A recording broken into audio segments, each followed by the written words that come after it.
Hola, ¿qué tal? Muy buenas noches, bienvenidos a este viaje hacia lo extraordinario. Los saluda Ángela Collazos y esta noche hablaremos de vidas marcadas por la ausencia, por la memoria y por la esperanza.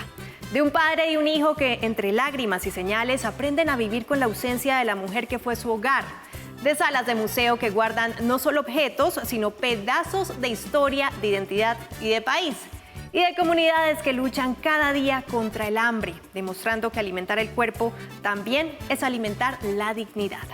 Prepárense para emocionarse con relatos donde el dolor, la memoria y la resiliencia se entrelazan, porque nunca es tarde para honrar, para recordar y para creer que otro futuro más justo, más humano, sí es posible. Y porque lo que nos une son las historias, pero contadas de otra manera. A casi un año de la partida de la recordada y querida gorda Fabiola, Nelson Polanía, más conocido como Polilla, y su hijo David, nos comparten cómo han enfrentado su ausencia. Para Nelson fue perder a su compañera de vida por 27 años, su cómplice y su proyecto de vida. Pero en medio del dolor, padre e hijo se han unido más que nunca. Nos dejaron entrar en su intimidad y ambos reflexionan sobre cómo cada persona vive el duelo de forma distinta y cómo los recuerdos, el amor y la aceptación ayudan a sanar. Porque ella, dicen, sigue presente en cada paso que dan y en sus 2 perritos que adoptó. Polilla la ve en sueños y dice que les deja mensajes muy seguido. Además, más allá de sus muros de piedra y pasillos silenciosos, el Museo Nacional de Colombia es un puente entre nuestro pasado y nuestro presente. Hicimos un recorrido por uno de los espacios culturales más importantes del país, donde descubrimos que cada pieza exhibida, desde una antigua ofrenda ritual hasta la chaqueta ensangrentada de Jorge Eliezer Gaitán, guarda una historia que nos pertenece. Visitamos sus salas más emblemáticas y nos adentramos en el lado menos visible del museo. Sus rincones cargados de misterio, sus orígenes como cárcel y esos relatos paranormales que aún despiertan escalofríos entre quienes lo habitan. Y también rescatamos un informe especial de Red Más Noticias donde se expone el drama de las familias que enfrentan hambre en Bogotá. Muchas hacen 1 o 2 comidas al día. A través de relatos directos les mostraremos la cruda realidad de la inseguridad alimentaria en una ciudad tan grande como Bogotá. Situaciones extremas como la falta de recursos para alimentar a niños y adultos y cómo esta crisis impacta el día a día de tanta gente, visibilizando un fenómeno invisible para muchos en la ciudad, el hambre en pleno centro capitalino.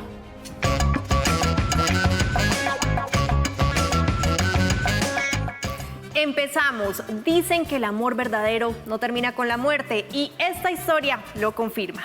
A casi un año de la partida de la querida gorda Fabiola, su esposo Nelson Polanía y su hijo David nos abren las puertas de su corazón para compartir cómo han enfrentado la ausencia de esa mujer que fue alegría, fortaleza y el centro de su hogar. En medio del vacío han encontrado consuelo en los recuerdos, en los pequeños gestos cotidianos y en señales que según ellos llegan desde el más allá. Porque aunque ya no esté físicamente, Fabiola sigue viva en cada risa, en cada sueño, en sus mascotas y en decisiones tan profundas como el viaje de David a Israel, inspirado, dice él, por un mensaje de su madre en el que quedó atrapado en un búnker por las bombas en este país. Esta no es solo una historia de duelo, es una historia de amor que trasciende la vida. El país entero la conoció por su risa inconfundible, por sus personajes entrañables y su capacidad de convertir los golpes de la vida en carcajadas inolvidables. Pero detrás del personaje estaba Fabiola Posada, madre, esposa, compañera, amiga, una mujer inmensa en ternura y humanidad.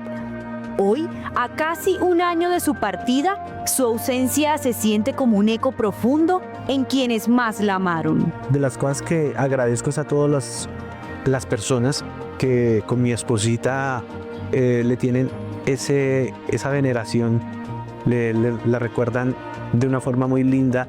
La gente todos los días en la calle me la recuerdan con un abrazo, me la recuerdan muchas veces con llanto, me la recuerdan de una forma muy linda. Entonces eso, lo único que me queda es agradecer que pues fue una persona linda, fue una persona bonita, y agradecer yo también a Dios de que tuve la mejor esposa del mundo durante casi 30 años.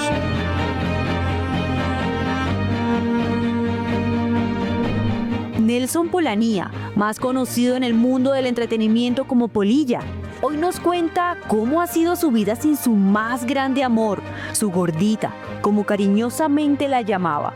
La mujer que hizo reír a millones de colombianos durante años y la que se robó su corazón. Para él, el duelo lo ha enfrentado con un profundo amor, pero también con una soledad difícil de explicar. Han sido momentos muy fuertes, muy duros, y el duelo va evolucionando en el sentido en que hay cosas que uno antes no pensaba que le fueran a parecer uno duras, pero día tras día la convivencia se torna a veces dura, a veces hay momentos pasables, hay momentos donde siempre está uno recordando a la persona y siempre la está teniendo dentro del contexto de la casa, del trabajo, en fin. Entonces es un proceso que es raro porque empieza uno a cambiar de un dolor al otro. Yo siento en estos momentos como, aparte del dolor de la partida que fue ella, es como el dolor de un despecho por la clase de persona que era para mí, pues era mi esposa, era mi proyecto de vida. Entonces esas cosas uno las va empezando a sentir y aprendiendo a convivir con esto. Pero ese mismo dolor de la partida de una mujer tan extraordinaria lo unió más que nunca a su hijo David, el fruto de ese maravilloso amor. El duelo, dicen, los abrazó y ahora literalmente también se acompañan cada noche. Ambos se han complementado en esos momentos de tristeza y soledad. Desde el día en que mi esposita se va, con mi hijo tenemos en estos momentos pues una relación mucho más estrecha. Es más, hasta dormimos juntos. Y él, afortunadamente, para mí, como papá, lo veo ya mucho mejor. Lo veo bien. Él está mucho mejor que yo. Porque pues ahí sí, como nosotros hablamos, él perdió a su mamá, pero no perdió a su proyecto de vida, a su esposa. Es decir, él perdió a su madre y yo perdí todo.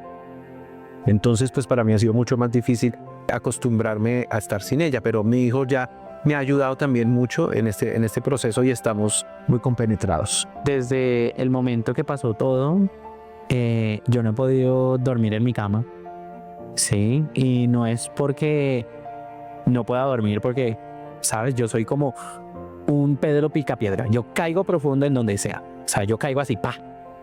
Pero es más como una cuestión de hacernos compañía, ¿sabes? Como que desde que pasó yo dije, no, o sea, no quiero estar solo, no quiero sentirme solo. Entonces pues ahí me acomodé en un ladito en la cama principal del cuarto principal y pues desde ahí no me he despegado. O sea, ya es como mi pedacito también de cama. Tranquilo, o sea, yo sí puedo dormir solo, pero es más como esa cuestión del proceso. David, el menor de 3 hermanos y el consentido de casa, no habla de su madre en pasado.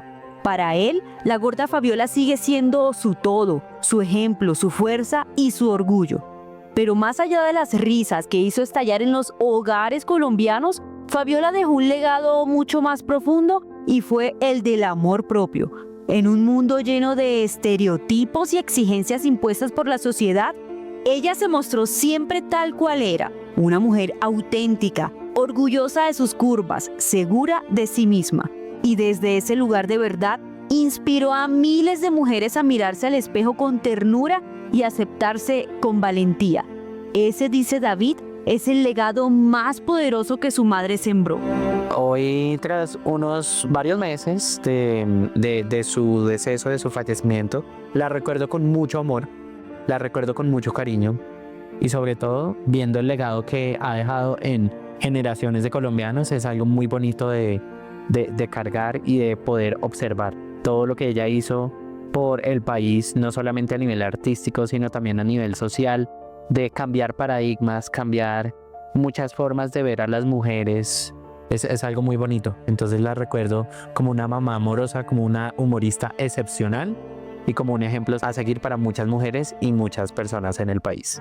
Hay vínculos que no necesitan muchas palabras y entre David y su mamá había uno hecho de confidencias, de respeto y de amor real.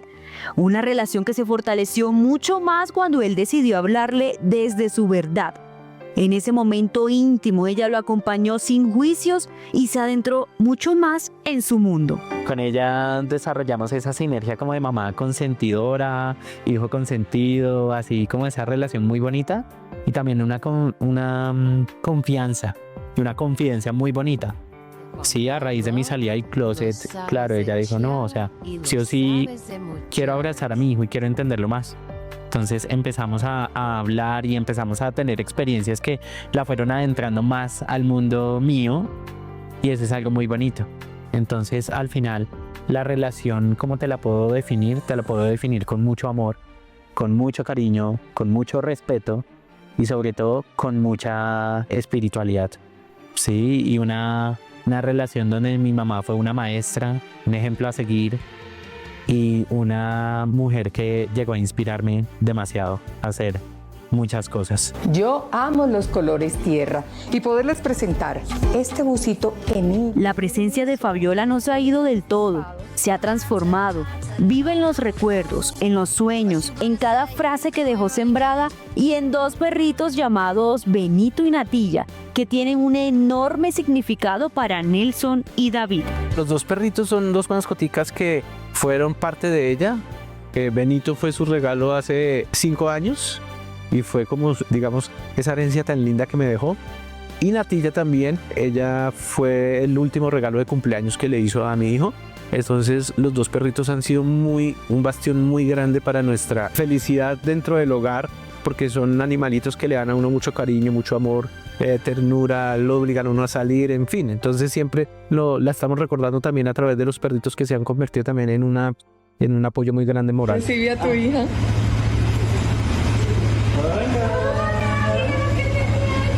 Natilla es mi hija. Natilla está porque yo le insistí a mi mamá como, oye, quiero adoptar, porque Benito, que ya estaba en la casa desde pandemia, él estaba solo y a veces como que me daba mucha embarrada, como que yo decía, no, pero es que Benito no merece estar solo, o sea, necesita a alguien también acá.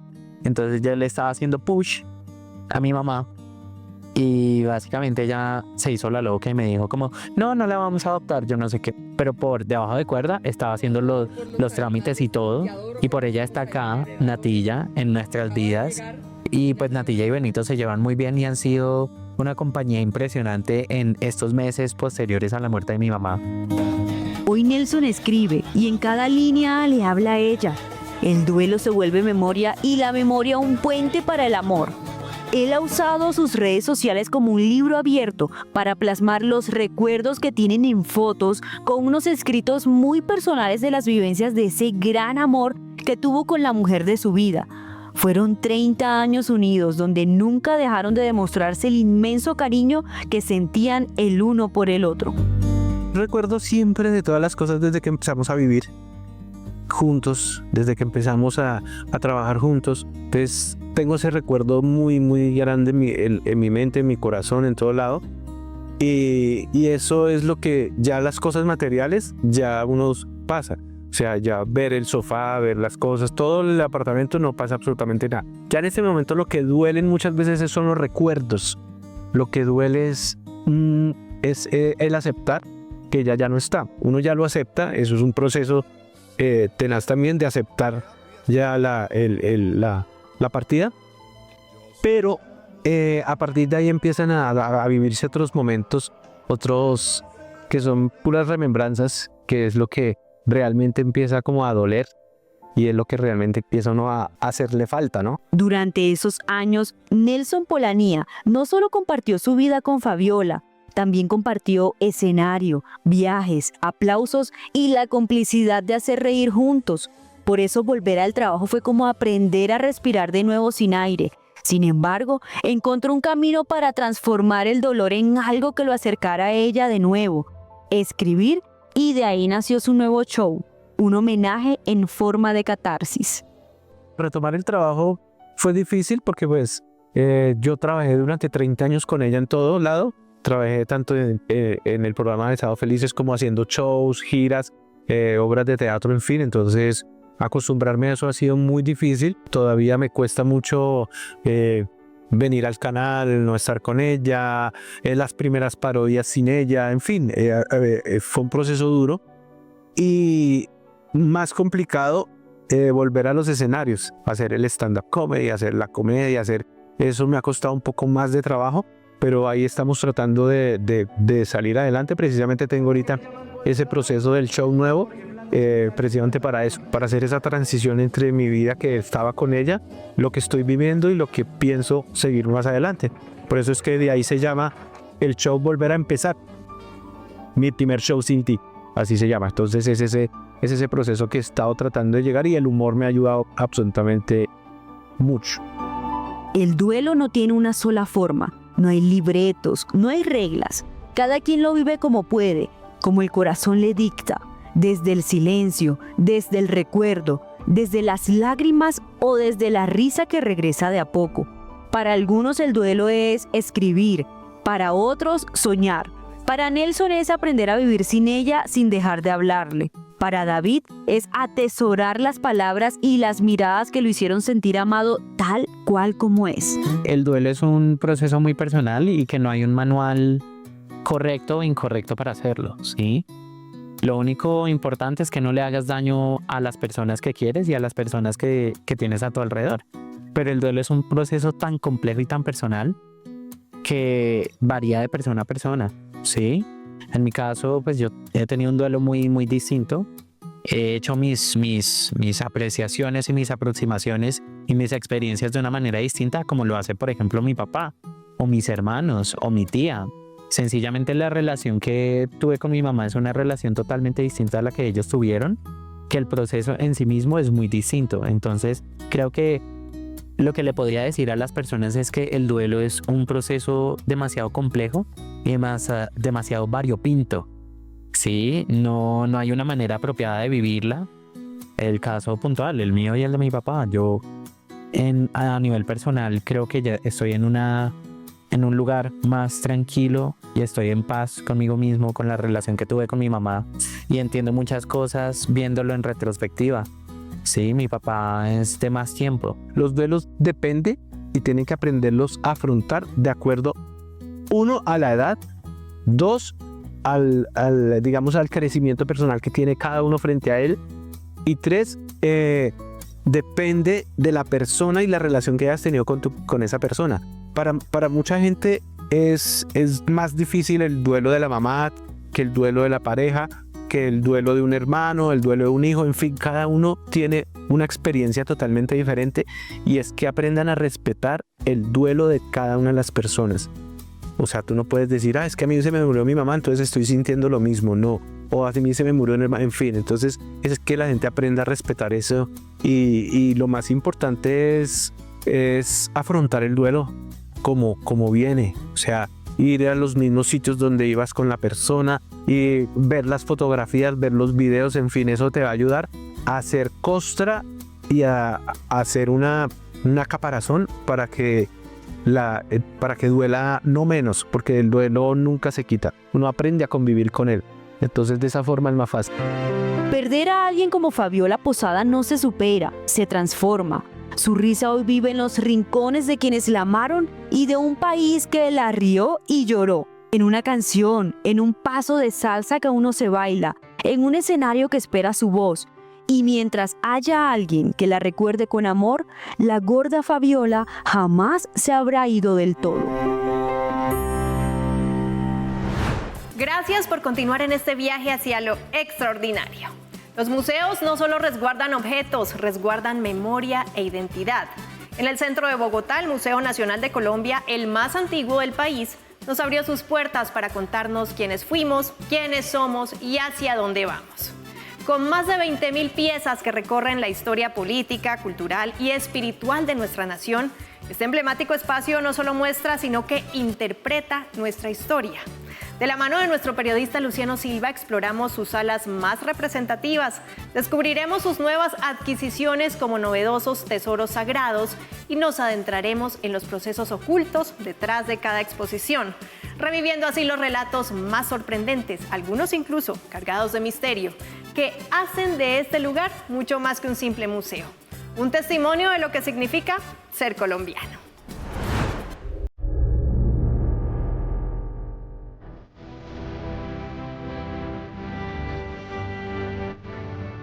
Más que simples edificios, los museos son un relato fascinante, una conexión con el pasado que nos invita a reflexionar sobre quiénes somos. Cada obra, cada objeto es un testimonio silencioso de épocas, de culturas, de vidas que marcaron nuestra historia. Por eso fuimos a uno de los museos más relevantes y significativos del país para conocer qué hay detrás de cada una de las piezas y exhibiciones que tienen un valor muy importante para Colombia. Se trata del Museo Nacional, uno de los lugares más importantes para la expresión humana del país. Por eso hoy en Extraordinario nos hemos venido hasta este lugar para conocer qué hay detrás de cada una de las obras, de las exposiciones en esta, una joya de la arquitectura bogotana.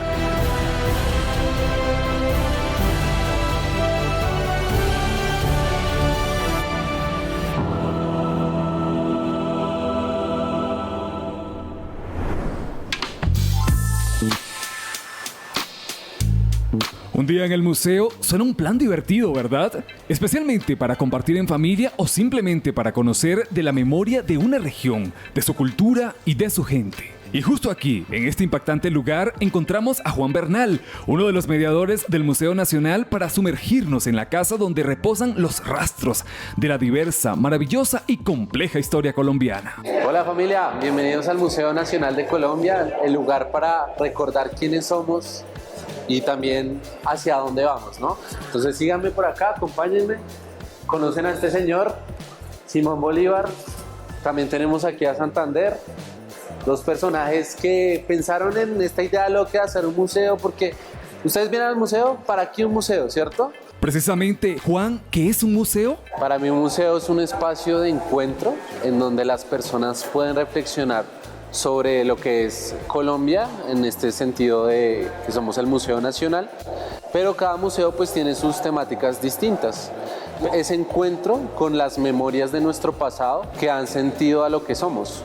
De cierta manera, cada uno tiene un museo en sus casas, ya que tenemos fotos, objetos importantes, recuerdos de viajes. Para nosotros eso conforma lo que es nuestra identidad, y nuestra identidad está cargada de muchas historias.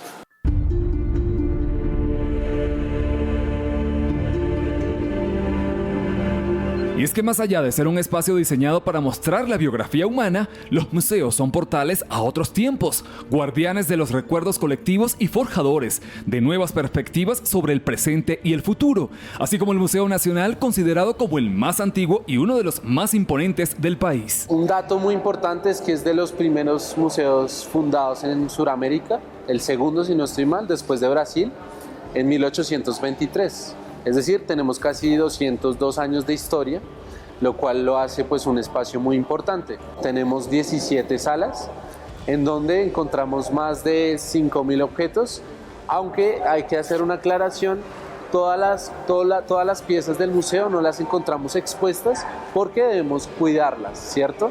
Eso es algo que también hace un museo, proteger la historia. Entonces vamos haciendo exposiciones temporales, por lo tanto nos gusta invitar a las personas de que nos visiten en estos proyectos temporales, en donde podemos ver esas piezas que no están normalmente expuestas. Este portal a la historia colombiana cuenta con una gran colección de piezas que narran cómo se ha desarrollado la cultura del país. Pero, ¿qué hay detrás de las puertas de este museo? ¿Cómo se montan las exposiciones y qué proceso debe surgir una pieza para ser exhibida? Para responder todas estas interrogantes, vinimos a visitar a la que se convertirá en la más reciente sala del Museo Nacional para conocer de buena fuente los nuevos tesoros sagrados que habitarán este emblemático lugar. Un lugar que permitirá a los asistentes descubrir cómo las tradiciones religiosas y los rituales de nuestros antepasados han moldeado la identidad cultural de un país. El tema que está asignado a esta sala, que hace parte del proyecto integral de renovación de salas permanentes del Museo Nacional, es lo sagrado en Colombia.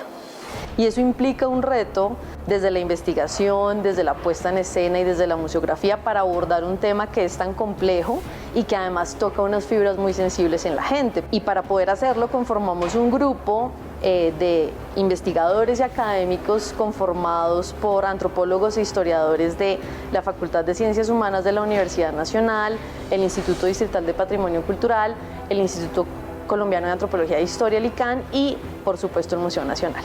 En este espacio se podrán observar representaciones de rituales, ofrendas y objetos sagrados que han sido parte fundamental de comunidades colombianas, desde las culturas indígenas, afro, hasta las prácticas religiosas contemporáneas. Por ejemplo, tenemos aquí atrás mío está una representación de los castillos de la abundancia que se hacen en el altiplano nariñense, por ejemplo, donde la gente, para traer la abundancia, pone elementos, frutas, galletas, panela, café, elementos de esa vida cotidiana para llamar a la abundancia, por ejemplo.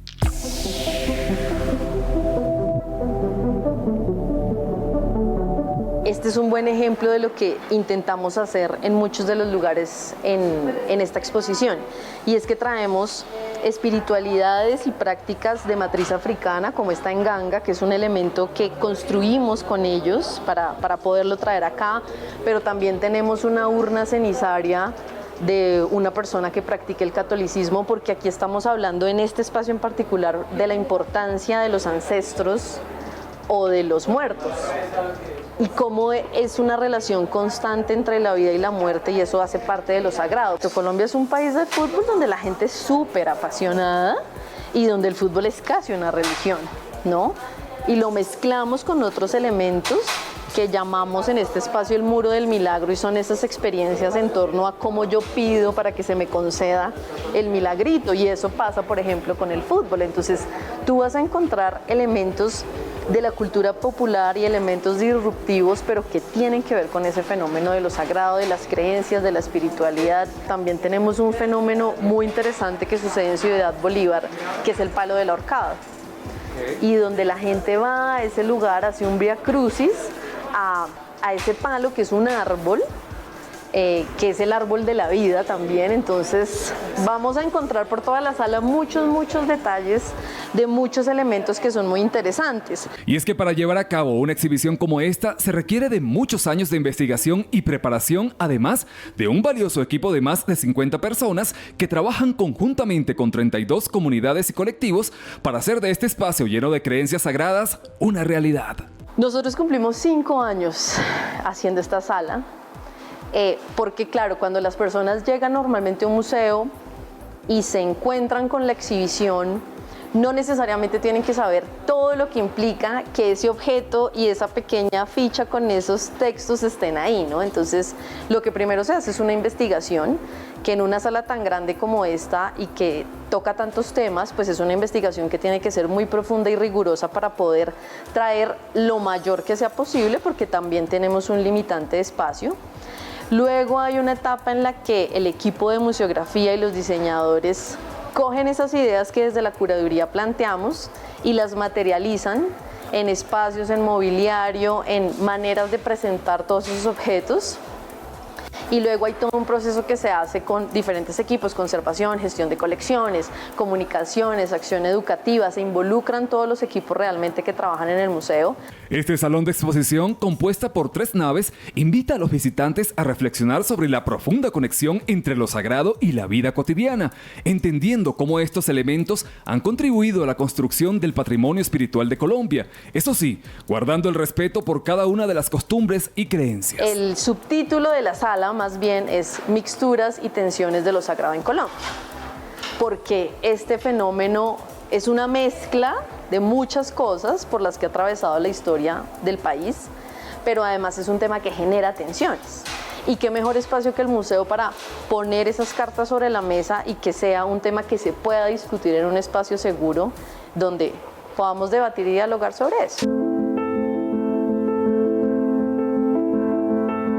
Desde las exhibiciones antiguas hasta las más modernas, cada espacio del museo está diseñado para que los visitantes se transporten a un mundo tan real como impresionante, pasando por hechos que marcaron la historia reciente del país, como el conflicto armado, y acontecimientos como la toma al Palacio de Justicia. El ejército, es lo increíble, el ejército y todos sus tanques, y aquí están sonando los tiros. Todo comienza con la selección de las piezas que serán exhibidas. Los curadores y conservadores del museo trabajan juntos para elegir las obras que representan ciertos sucesos históricos, así como este cuadro que guarda la vestimenta original de Jorge Eliezer Gaitán al momento de su muerte.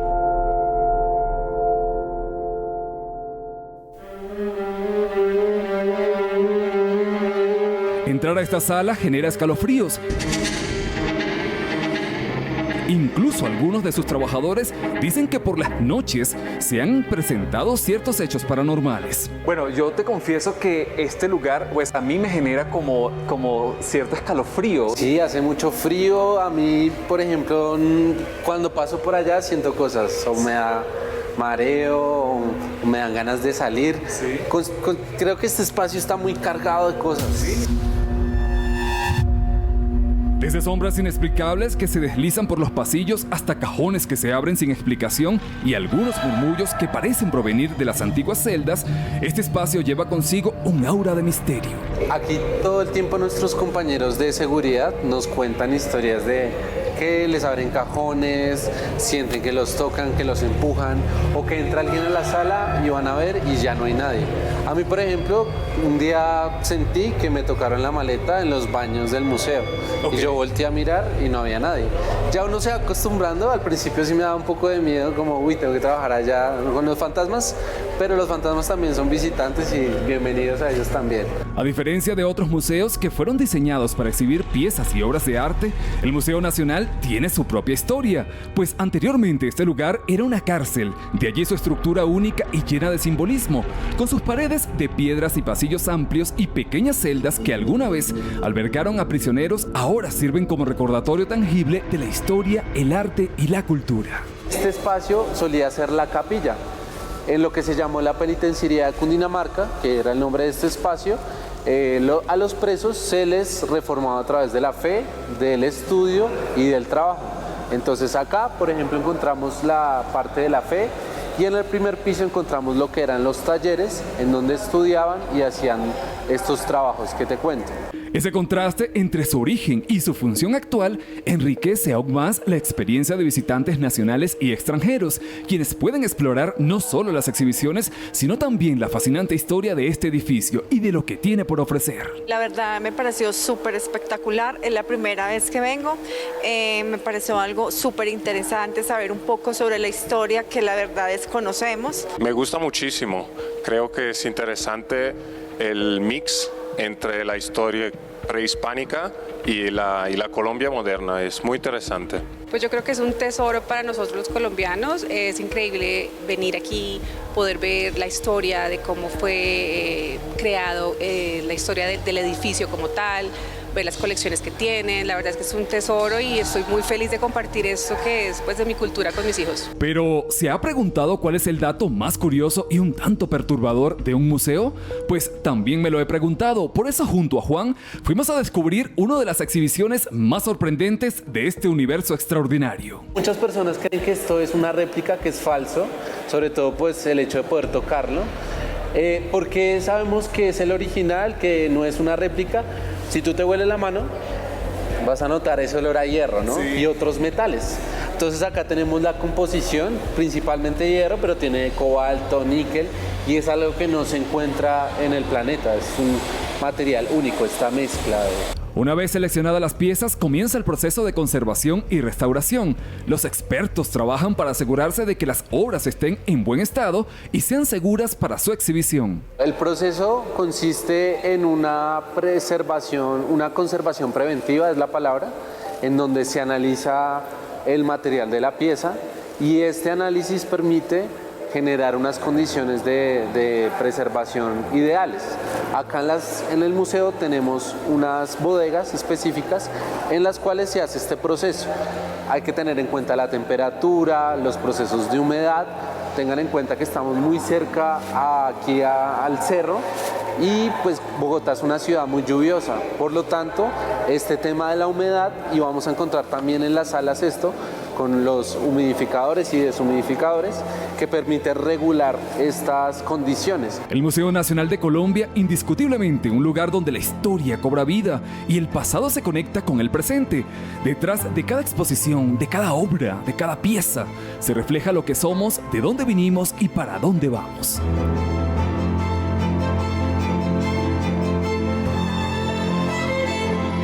sin lugar a dudas, un espacio que inspira a la exploración y al descubrimiento, un puente entre generaciones que se fortalece gracias al trabajo de hombres y mujeres que lo entregan todo para que podamos disfrutar y conocer más de nuestras raíces y tradiciones.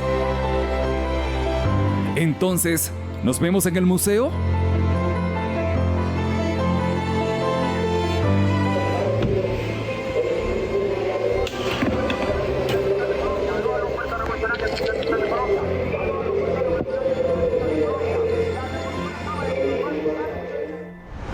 Gracias por seguir embarcados en este viaje hacia lo extraordinario.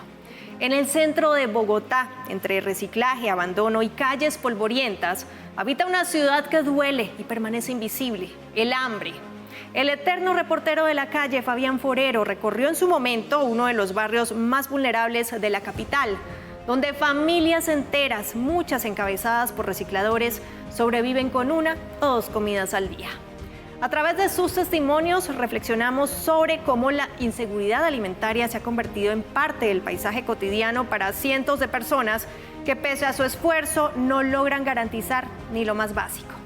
Una mirada urgente y necesaria a ese otro rostro de la ciudad que grita por atención.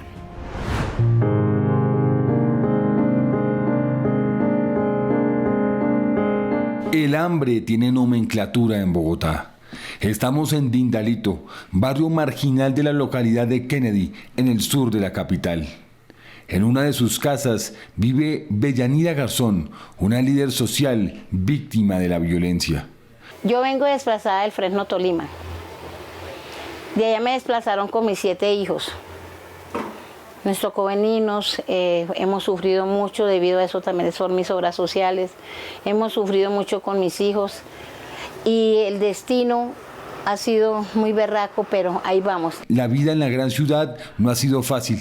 A su discapacidad física se le suma la falta de oportunidades. Y a eso, la escasa plata en los bolsillos, hasta para lo más mínimo, como tener derecho a las 3 comidas del día.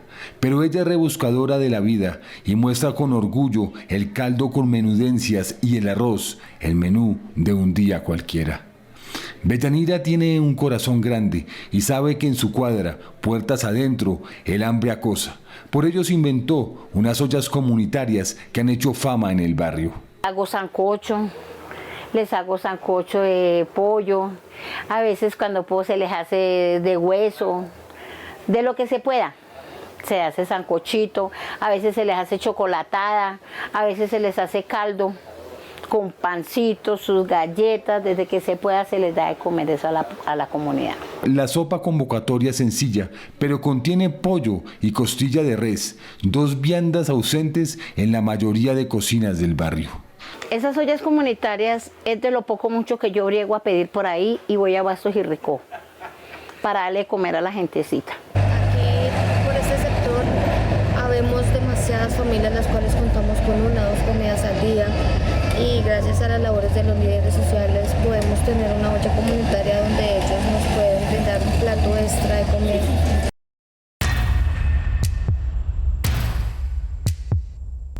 Los estómagos contentos han sido opacados por la violencia, esa que se esconde en panfletos tirados debajo de la puerta. Bellanira ya perdió la cuenta de las amenazas que le han llegado por un solo pecado: quitarle el hambre al prójimo. Debido a todo eso, a todas las obras sociales que yo hago, vengo siendo amenazada de muerte. He tenido 3 atentados donde la verdad, el gobierno del Estado nos tiene muy abandonados a los líderes sociales. Aquí a un líder social lo matan o tiene un atentado y no les importa. Ellos creen que con tener una escolta, que yo lo tengo de la ONP, yo tenía 2 escoltas y tenía un vehículo. Y me quitaron uno y el vehículo. Sabiendo ellos que el 18 de junio del año pasado acababa de tener el atentado y no les importó. Las intimidaciones ya están en manos de la Fiscalía y de la Policía, pero esta mujer valiente sabe que aunque escoltada, su lucha le incomoda a los violentos. Últimamente no he podido hacer nada de ollas comunitarias para mi pobre gente por las amenazas que he venido recibiendo todos estos días. Las ollas comunitarias le han permitido conocer de primera mano las necesidades de la comunidad. ¿Cuál es, digamos, la tragedia o el caso más fuerte que usted ha visto de hambre? ¿Alguna familia que me pueda contar que le haya indignado? Tengo en estos momentos una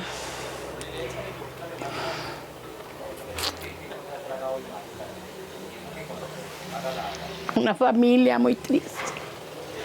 Duele porque es una mamita que es una niña, tiene 20 años. De ella, si se iba para el hospital, ¿quién le daba de comer? No le daba a nadie de comer. Ya tiene una niña. Ahora a poco le cortaron la pierna. ¿Qué hizo la dueña de la casa? Fui y le botaron las cositas. Ella vive allí en una piecita ahí arrimada, un señor le dio posada. Ahí está arrimada en una casa donde una niña debe tener, ahorita con esa problemática que tiene en la pierna, tiene que tener cuidados. No, ahí está arrimada, ahí está esperando quien le ayude.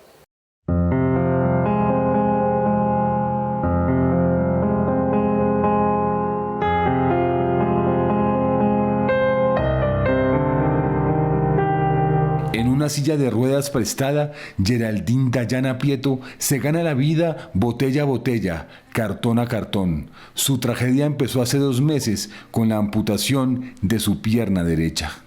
Pues a mí al principio me comenzó un dolor de rodilla normal y pues yo iba al hospital y me decían que no era una urgencia. Y ya pues mi rodilla se comenzó a hinchar y se me ponía como rosadita y eso. Y siempre iba a los hospitales y me decían que no era una urgencia. Trabajaba en un restaurante, pero su enfermedad la llevó a una larga estadía en el hospital de Meissen. Al salir, no encontró más alternativa que el reciclaje en una pequeña bodega, vaya paradoja, del barrio El Triunfo, también en Kennedy. A su condición también se le ha sumado el hambre.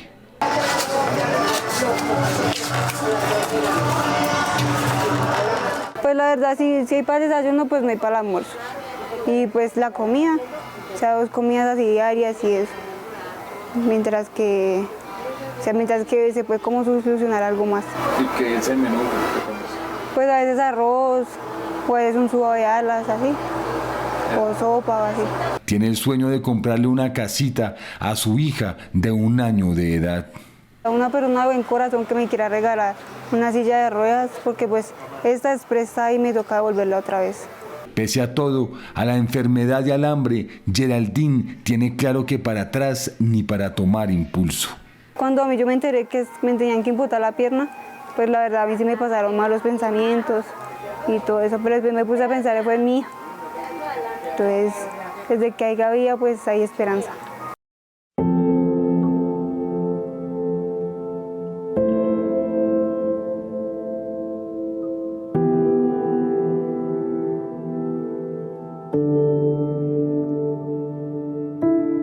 Víctor Manuel Ramírez, además de profesional del reciclaje, es un hombre sincero. Yo hay veces me voy a reciclar y hasta que llego porque no hay ni para un tinto. Entonces, no solamente yo, sino muchas personas de los que nosotros somos recicladores, nosotros salimos a las 4, 3 de la mañana a reciclar, aguantemos hambre, lleguemos a la casa sin un tinto, pero a nosotros lo que nos importa es traer en que sea para darle algo a los hijos. Sus cuentas son a la vez sencillas y dramáticas. Con los 30.000 pesos que se gana al día por reciclar desde las 4 de la mañana, guarda 20.000 pesos para algo que llama almuerzo comida y los 10.000 restantes son para completar los 600.000 pesos del arriendo. El almuerzo de nosotros, en realidad yo le voy a ser sincero, es 1 libra de arroz que hacemos para 5 personas y de ahí nos toca dejar para la comida. Comprar unas 2 o 3 libras de papa y comernos cada uno de a papa o de 2 papas porque no tenemos pamarás y tomar frutiño. Porque no podemos hacer un jugo de frutas porque no nos alcanza la plata. Su esposa es sometida a diálisis cada 3 o 4 veces por semana y por orden médica debe cumplir una dieta rigurosa. ¿Cuándo conocemos nosotros 1 libra de carne? ¿Cuándo conocemos nosotros de comernos un pedazo de pollo y no tenemos con qué?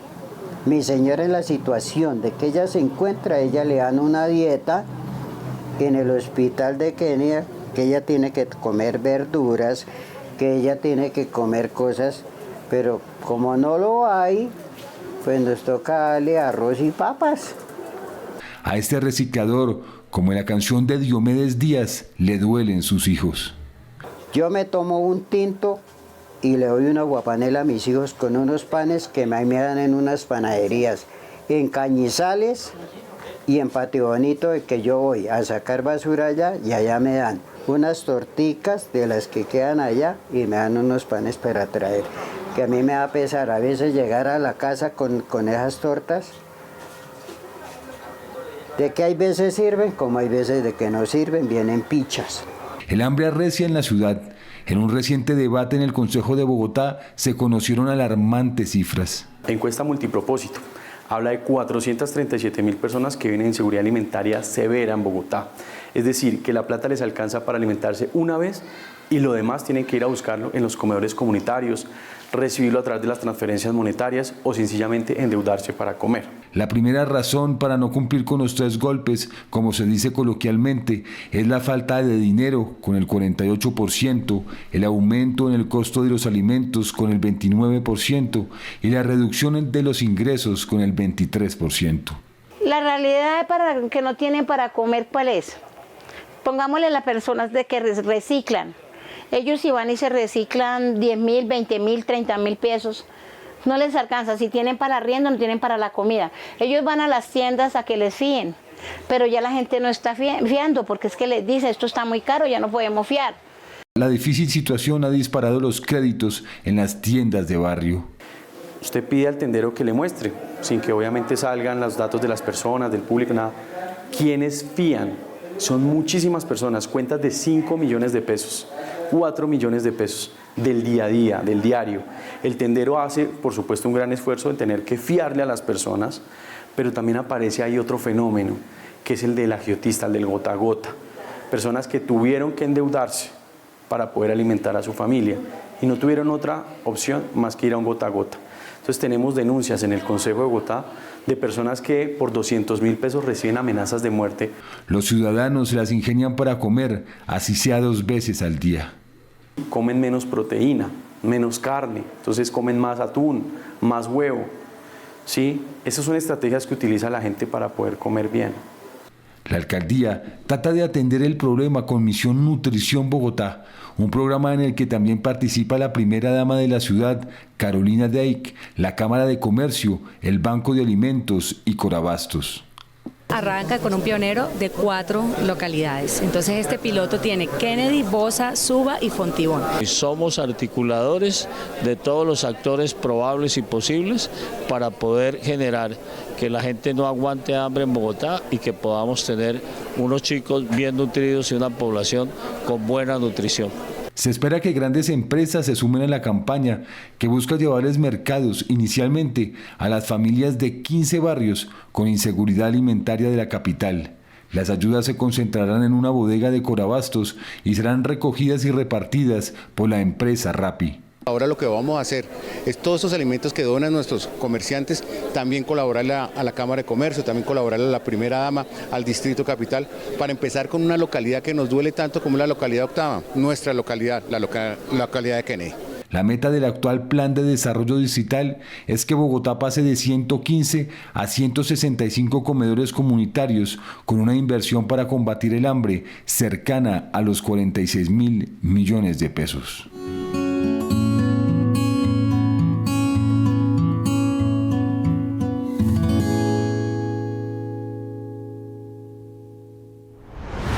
El hambre en Bogotá no es solo una cifra, tiene rostro, tiene nombre y vive a la vuelta de la esquina de nuestras casas.